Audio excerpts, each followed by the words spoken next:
బులెటిన్లో breaking news చూస్తున్నాం. మాజీ మంత్రి పేర్ని నాని భార్య గోడౌన్లో రేషన్ బియ్యం మాయం కేసులో పోలీసులు స్పీడ్ పెంచారు.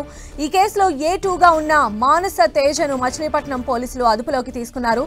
ఏపీలోనే అతన్ని అదుపులోకి తీసుకొని మచిలీపట్నానికి తరలించారు.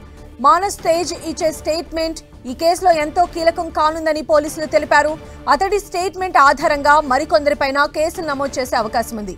ఇప్పటికే గోడౌన్లో 7,577 బస్తాల రేషన్ బియ్యం మాయమైనట్లు కేసు నమోదు చేశారు. ఈ కేసులో పేర్ని నాని భార్య జయసుధ A1గా ఉన్నారు. ఆమె ముందస్తు బెయిల్పై రేపు తీర్పు ఇవ్వనున్నారు జిల్లా కోర్టు. ఇక ఇదే కేసులో పేర్ని నాని ఆయన కుమారుడు కిట్టుకి నోటీసులు ఇచ్చినా హాజరు కాలేదు.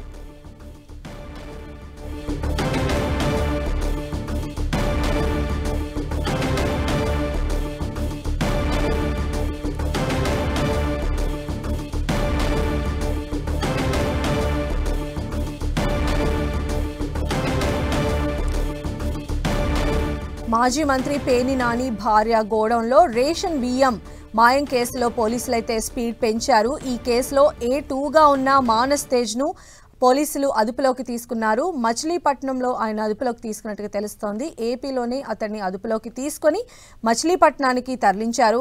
అయితే ఈ కేసులో A2గా ఉన్నటువంటి మానస్ తేజ్ ఇచ్చేటువంటి స్టేట్మెంట్ చాలా కీలకం కాబోతుందని చెప్పి పోలీసులు తెలిపారు.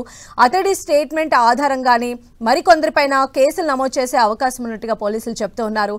ఇప్పటికే గోడౌన్లో ఉన్నటువంటి 7,577 బస్తాల స్టాక్ ఏదైతే రేషన్ బియ్యం ఉందో అది మాయమైనట్లుగా కేసు ఫైల్ చేశారు. ఈ కేసులో పేర్ని నాని భార్య జయసుధ A1గా ఉన్నారు.